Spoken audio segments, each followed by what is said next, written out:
অন্যান্য বছরের মতো প্রস্তাবিত বাজেটের কোনো প্রভাব পড়েনি নিত্যপণ্যের বাজারে।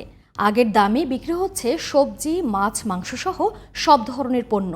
ব্যবসায়ীরা বলছেন অনেক পণ্য আগের কেনা রয়েছে, তাই বাজেটের প্রভাব বুঝতে সময় লাগবে আরও কয়েকদিন। মাহি হাসানের রিপোর্ট।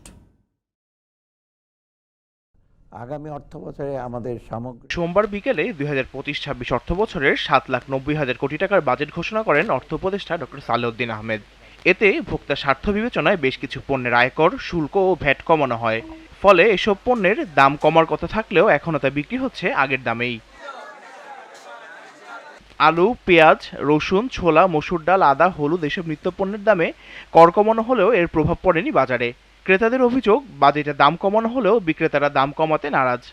বাজেটে যে দাম কমেছে যেসব জিনিসপত্রের, সেই জিনিসপত্রগুলি দোকানে গেলে ওই আগের দামই চায়।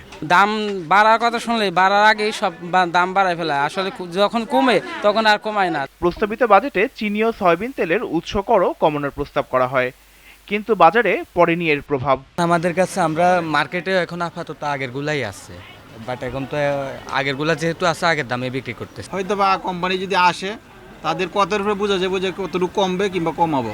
আগের দামে এখনো নতুন কোনো মাল আসেনি।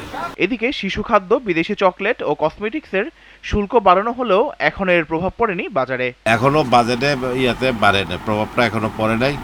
তা শুনতেছি যে দাম বাড়বে। কোনো দামের কোনো প্রভাব এখনো পড়ে নাই। এখন হয়তোবা ঈদের পরে অথবা সামনের মাসে এরকম কিছু করতে পারে। আর স্বাভাবিক আছে অন্যান্য নিত্যপণ্যের বাজার, তবে বাজেট ঘোষণার একদিন আগেই বেড়েছে সিগারেটের দাম। বেশিরভাগ দোকানে বাড়তি দামে বিক্রি হচ্ছে cigarette. Mahi Hasan, DTV news, Dhaka.